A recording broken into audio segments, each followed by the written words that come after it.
Once upon a time, there lived a young boy in a small village just below the hill. The boy was famous in the whole village for his laziness and weakness. All the villagers used to call him lazy because he lies under a tree all day. So he goes on taking naps and lucid dream about his future. His days were passing idly by. One day, a Buddhist monk came to his village. He was going to stay in the same village for the next 3 days. Buddhist monks spend the whole day begging and preaching to the people and rest at night in the monastery outside the village whenever Buddhist monks went for alms and returned with alms. So he found that young boy under that tree every time Buddhist monks watched all this for 2 days. And he understood that this boy is a slave of mental laziness. On the 3rd day, the Buddhist monk was returning with alms, so he went to the boy who was still lying under the tree.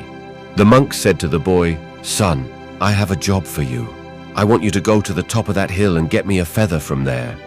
The boy turned his head towards the hill while lying down and gazed upon its highest peak. Then after he looked at the monk and he scoffed and said, "This is impossible. I can't get to the top of that hill. I am very lazy." The Buddhist monk said with a smile, "Hey, but the feather I'm looking for won't be found even on the top of this hill. It will be found in the cave on the other side of this hill, for which you will have to climb to the top of this hill and get down on the other side. But it is not an ordinary feather. You would not have seen such a feather till date. It is a very rare and beautiful feather who spread its light." These words of the monk aroused curiosity in the boy. He had never heard of such feather before today, and thinking about such an exciting journey, he got excited inside. That's why he decided to accept the monk's challenge. And he started towards the hill, but the climb was very long and difficult. Soon the boy's body started getting tired, and he's getting breathless, and the body started sweating profusely, but he kept walking as he climbed upward. He started feeling happy and excited that he's never felt before. Finally, when he reached the top of the hill after hard work and long effort, so he was completely exhausted, but he was very happy. He was feeling satisfied inside himself. He had a warrior's smile on his face, like he won a fight. He looked down from the top of the hill, and before him was a very beautiful sight. He felt a sense of accomplishment within himself, what he's never done before. But the real challenge lay ahead. The boy had to get down the other side of the mountain and had to find the cave where Feather was said to meet. It's even more difficult and dangerous to get off, because the slope was too steep. The boy staggered and fell several times during the climb. So that fear was in him too.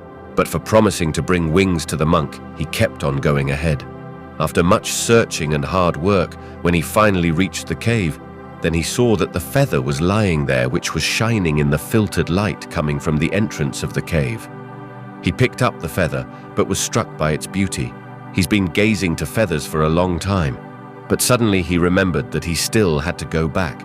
He looked at himself. He was completely exhausted. He became worried how he would climb up the mountain and how to get wings to the monk. For a moment he thought about giving up, but then he remembered the sense of accomplishment and pride what he felt when he reached the top of the hill. He realized that he had the strength and determination to complete this journey again. He started climbing the hill. He had ache in his muscles, legs were shaking, lungs are getting torn. He stumbled and fell many times, but he didn't give up. He was constantly pushing himself to push himself after tireless effort and hours of hard work, finally when he reached to the Buddhist monk. And when he kept that wings in monk's hand, so there is no limit for his happiness. He felt that today he got the control over his laziness, and he did something important. The Buddhist monk smiled, seeing the expression of satisfaction and happiness on his face, and said, "Well done, my son.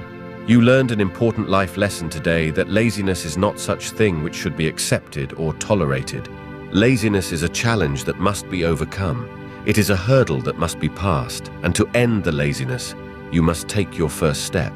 You have to go towards your goal, and you have to keep going until you reach your destination, understanding the depth of words of the monk and its importance." He shook his head in yes.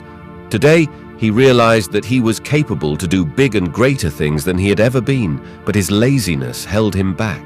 Now he knew that he had the power and resolve to overcome any obstacle and crisis that came his way.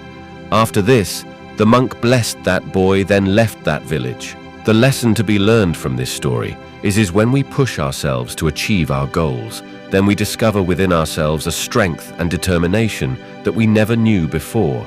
We must challenge ourselves to overcome the laziness and set bigger and more ambitious goals. No matter how difficult the goal is, we must constantly keep pushing ourselves beyond our physical and mental limits.